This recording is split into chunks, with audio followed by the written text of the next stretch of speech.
C'est la semaine du goût sur la rédaction, la semaine du goût que nous organisons ici sur Radio Mont-Blanc avec la société Les Trois, société de restauration collective éco-responsable des Pays de Savoie, Audrey. Exactement, qui est basée à La Roche-sur-Foron, juste à côté de nos studios. Et pour en parler, nous avons son président Jean-Rémy Auriol. Bonjour. Bonjour. Alors donc vous êtes le président de Les Trois, vous êtes l'un des 3 fondateurs de cette entreprise qui veut mettre le bien manger au centre de la restauration collective. On verra comment concrètement, mais d'abord on va commencer une petite présentation, un petit historique de Les Trois. Alors, comme vous le disiez, Les Trois est une société de restauration collective créée par trois amis à l'époque, en octobre 2008. D'où le nom, effectivement, Les Trois. Alors, on a rajouté un peu de Y et de Z de partout, de ci, de là. Mais c'est vraiment 3 créateurs, 3 cuisiniers, 3 amis qui, en octobre 2008, ont décidé en fait, de créer leur propre structure pour remettre un peu au centre de leur avenir professionnel le goût du produit, le goût des choses bien faites. Et vraiment, voilà. Oui, parce qu'aujourd'hui, en France, quand on parle restauration collective, c'est pas forcément le bien manger qui vient en tête. Oh, je ne sais pas si on peut dire ça. En tout cas, il y a peut-être une volonté qui n'est pas tout à fait comme la nôtre. La nôtre est vraiment, c'est ça. C'est en tant que 3 anciens cuisiniers, lorsqu'on a créé la société, donc on sortait d'une société précédente, et en fait, on voulait vraiment retrouver les bases de ce qui est la cuisine pour nous. Et lorsque vous êtes cuisinier, la première chose qui vous intéresse, en fait, c'est le produit. L'origine du produit, la façon dont vous allez le cuisiner, c'est vraiment ce qui a été toujours notre première préoccupation depuis le départ. Donc c'est remettre le métier vraiment de cuisinier, de travailler la matière finalement au centre de votre métier finalement. Retrouver des cuisiniers qui cuisinent dans nos cuisines, ça a l'air un peu bête de dire ça, mais effectivement c'était une chose qu'on avait peut-être tendance à un peu perdre. Et puis retrouver du produit. Et lorsqu'on parle de produit, il y a une notion qui est très importante, c'est la notion de saison. C'est-à-dire que si vous voulez mettre vraiment à acheter vos meilleurs produits, vous achetez les produits au meilleur moment, et il faut acheter le produit quand c'est sa saison, sa pleine saison. C'est pour ça que chez nous, on ne mange pas de tomates au mois de décembre ou de fraises au mois de janvier, etc., etc. Justement, ça passe par quoi ce bien manger? Vous parlez de la saisonnalité, mais il n'y a pas que ça. Après, il y a l'origine dans le sens qualitatif du produit, comme je vous disais. Donc effectivement, c'est la saison qui prend le pas sur tout. Ensuite, on a le local qui vient en amont, et enfin on a le bio quand c'est possible, parce que c'est quelque chose qu'on a toujours voulu mettre en place. Lorsqu'on a créé la société, on a fait à manger pour nos enfants, littéralement, puisque moi mes enfants ont pu manger Les Trois, les enfants de Michel, les enfants de Serge, les petits-enfants de Michel mangent encore Les Trois aujourd'hui, et on s'est dit, on va faire à manger à nos enfants comme on ferait pour nous à la maison. Donc on va prendre des produits de qualité, et effectivement on passe par du bio, on passe par des produits des AOP, des IGP, de l'HVE. Et c'est ce qui nous permet aujourd'hui de venir respecter la loi Egalim, comme nous l'a imposé dernièrement le législateur, il n'y a pas très très longtemps. Même si au départ de Les Trois, on a toujours mis ça en place. Et le jour où la loi Egalim est arrivée, on était assez contents, puisqu'on l'a toujours devancé. Et on s'était dit, c'est parfait, ça va mettre en place un référentiel qualitatif qui sera, et on pourra peut-être comparer de manière plus facile avec les autres acteurs de la restauration collective. Est-ce que c'est facile aujourd'hui dans les 2 Savoies de s'approvisionner en local, en bio, en saison? Oui, forcément. Alors en saison, oui. Après, c'est toujours pareil. On est sur des pays de Savoie qui sont de très forts producteurs laitiers, donc on n'a pas de souci en termes de produits laitiers. On est 100% autosuffisant. La viande est maintenant chez nous, avec les filières qu'on y met en place, fonctionne bien pour le bœuf, pour le veau, pour le porc. Un peu moins pour la volaille, puisque sur la volaille, on est un peu plus excentré vers le centre de la France. En fait, là où on a des plus grandes difficultés, c'est sur le maraîchage, où effectivement, on n'arrive pas à être en autonomie. Alors, 2 raisons. La géographie, puis surtout la saison. Effectivement, trouver des aubergines ici ou des poivrons, c'est peut-être un peu plus délicat que dans le sud de la France. Par contre, trouver des pommes de terre, trouver des poireaux, trouver des petits marrons, des courges, etc., des pommes de terre, je l'ai déjà dit, ça se trouve relativement facilement. Après, ça s'organise auprès des producteurs, en vérité. Et c'est peut-être ça le plus gros travail qu'on fait maintenant depuis un peu plus de 15 ans, c'est créer cette filière, créer cette proximité avec les producteurs et arriver à anticiper, planifier nos achats pour pouvoir répondre justement à notre demande. Avec une technique bien à vous, celle de l'escargot. Oui, alors je dis ça souvent, c'est qu'on fait la technique de l'escargot en termes d'approvisionnement. On va toujours chercher les produits au plus proche de nous, puis après on s'écarte au fur et à mesure pour venir chercher le produit. Et le plus loin qu'on va aujourd'hui, c'est la Martinique pour les bananes, ou la Guadeloupe, où on est en lien avec des producteurs. Donc on est sur du circuit court, qui est un peu lointain, mais on est sur du circuit court. Oui, toujours cette relation directe avec les producteurs. Voilà, aujourd'hui c'est vraiment ce qui fait notre force. On a toujours cherché à venir chercher le produit directement chez le producteur, en évitant un maximum d'intermédiaires. Et pour payer le juste prix, et déjà aussi pour s'assurer le bon prix de ce qu'on paye. Et on l'a vu particulièrement avec l'inflation, où on n'a pas été touché, en tout cas pas de manière significative, autant que le reste, quand on était en lien avec nos producteurs depuis des années, parce qu'ils nous ont bien rendu l'appareil. Ils nous ont dit, effectivement, vous avez accepté de payer le prix un peu plus cher, parce que ce sont des produits des pays de Savoie. Mais lorsque l'inflation est arrivée, ce n'est pas eux qui nous ont augmenté les prix de manière la plus drastique, c'est bien les gros faiseurs, c'est le sucre, c'est l'huile, c'est ces gens où effectivement on n'a pas de lien direct avec eux, sur lequel on s'est vraiment, comme tout le monde, frappé de plein fouet, je veux dire. Justement, vous parlez du prix. Pour un repas, ça représente combien en surcoût par rapport à un repas qu'on peut trouver dans les cantines de manière générale?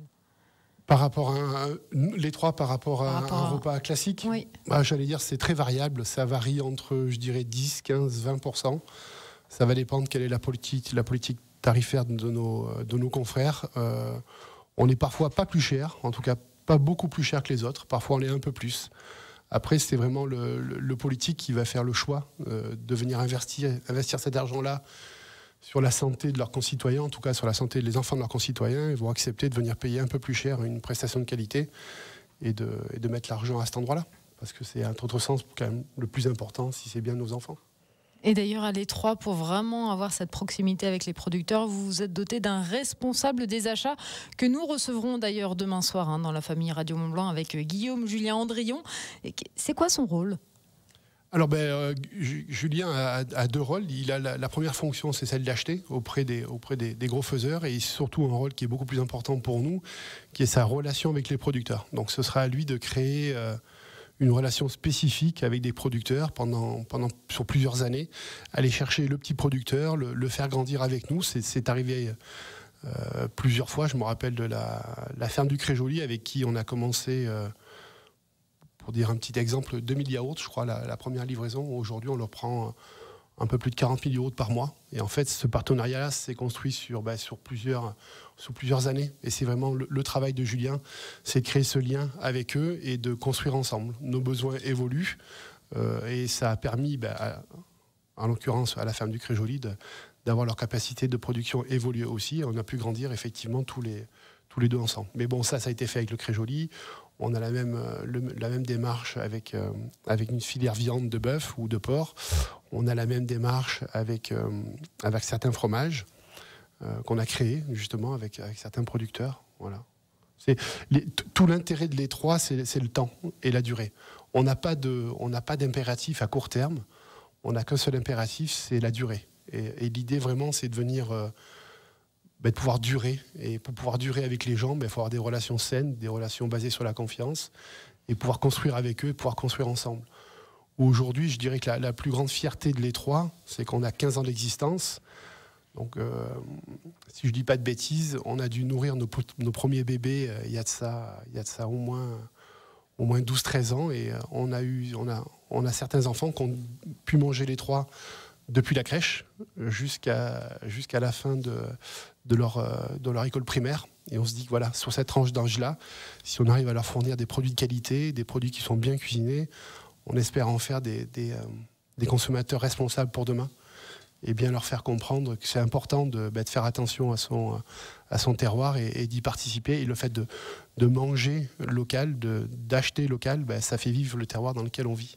Vous fournissez pas loin de 30 000 repas par jour, 29 000 précisément. 90% de vos clients, ce sont donc les restaurants scolaires, les écoles maternelles, les primaires, les crèches aussi. Il y a aussi du portage de repas. Du coup, il y a l'Étroit à La Roche-sur-Foron, la devanture, mais derrière, j'imagine, ça sous-entend une organisation beaucoup plus complète que ça.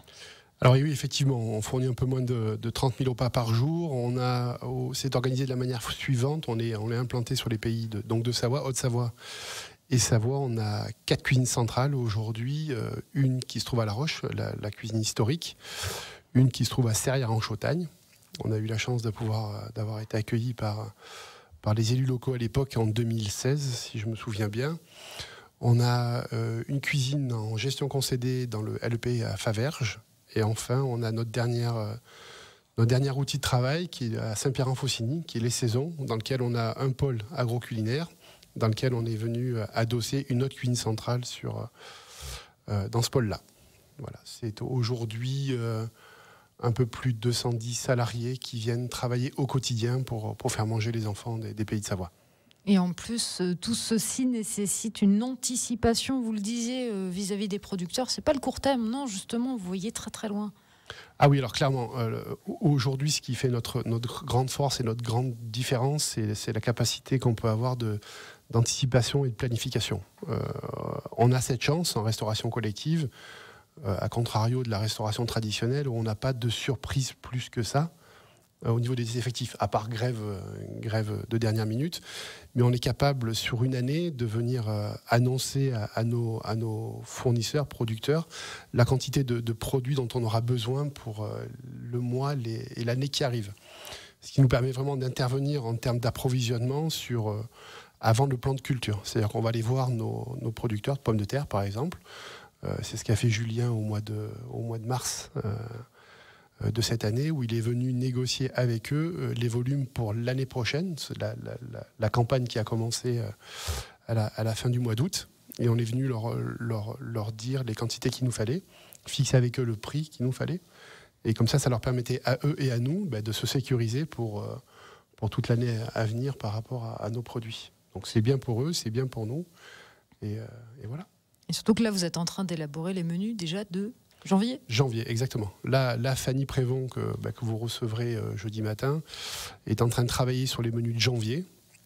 Alors, en termes d'équilibre alimentaire, on a aujourd'hui on a 3 diététiciennes dans nos équipes. Bon, Fanny qui est en charge des menus. Ensuite, on a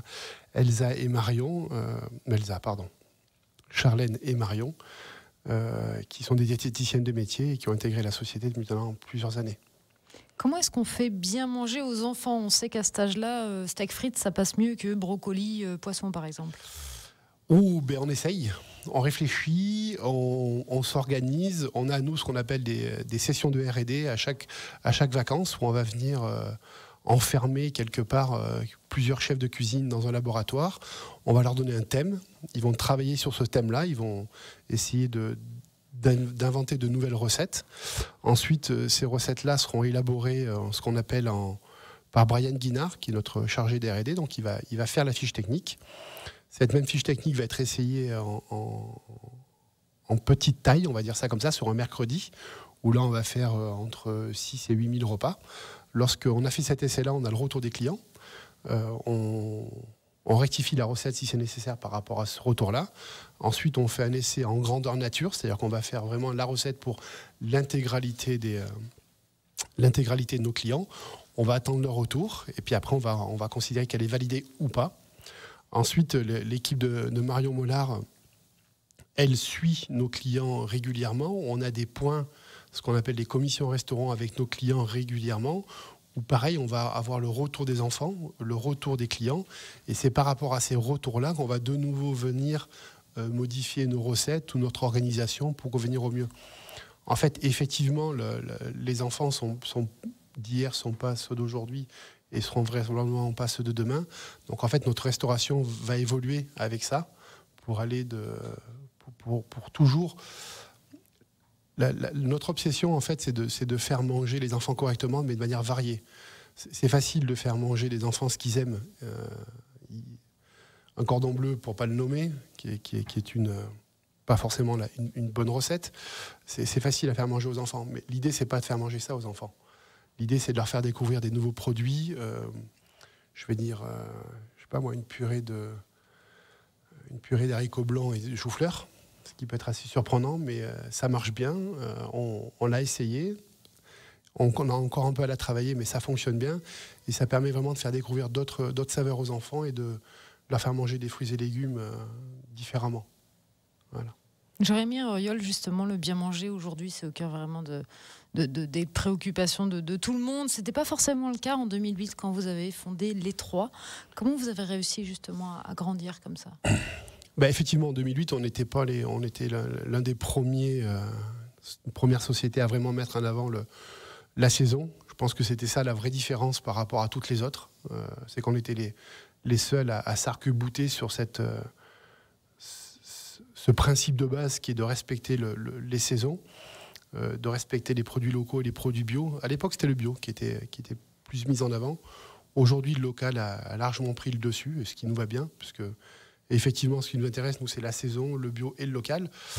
Après, à l'époque, vous essayez de convaincre vos clients. C'est toujours le plus compliqué, c'est d'arriver à convaincre les premiers. Ensuite, quand vous avez convaincu les premiers, en général, les autres suivent. Par là, oui, moi, je pourrais vraiment remercier la mairie de La Roche à l'époque, qui a été l'un des premiers clients à nous suivre dans cette aventure-là. Et après, une fois que vous avez fait votre preuve et que ça fonctionne et qu'on vous dit que les enfants mangent bien, que les enfants mangent mieux, et que du coup, même si vous êtes un peu plus cher, c'est positif pour tout le monde, c'est comme ça que ça avance. Après, on n'a pas velléité à vouloir grandir trop vite non plus. On grandit, effectivement, tous les ans, petit à petit. On est plutôt du principe à... J'ai un outil, c'est comme ça qu'on a fait. On a ouvert La Roche, on a créé un concept sur La Roche avec ses appros en local. Et après, on n'a pas dit on va faire grossir La Roche.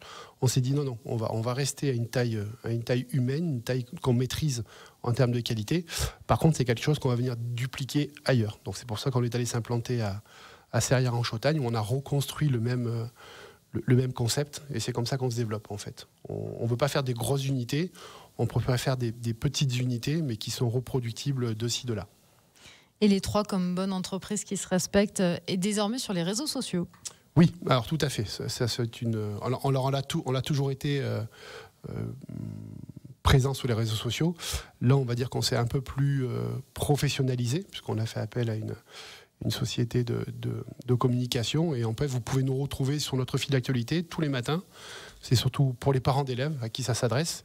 Ils vont pouvoir découvrir en fait le menu du jour de leurs enfants, ce qui pourra leur permettre de savoir quoi leur faire à dîner le soir et pas forcément d'être redondant. Et ça permet aussi en fait de venir toucher les parents, parce que nous on touche nos élus qui sont nos interlocuteurs directs. On touche les enfants parce que c'est nos clients qu'on fait manger tous les jours. Et là, on a une plus grande difficulté, c'est de venir toucher les parents pour venir expliquer aux parents tout ce que nous, on met en place pour retrouver la qualité dans l'assiette de leurs enfants. Donc s'ils veulent bien regarder un peu sur nos réseaux sociaux, ils vont venir découvrir un peu notre fonctionnement, les personnes qui travaillent, la façon dont on travaille. Il y a une jolie petite vidéo sur Josette la courgette qui tourne en ce moment et qui permettrait aux parents de vraiment comprendre le système du circuit court, tout simplement.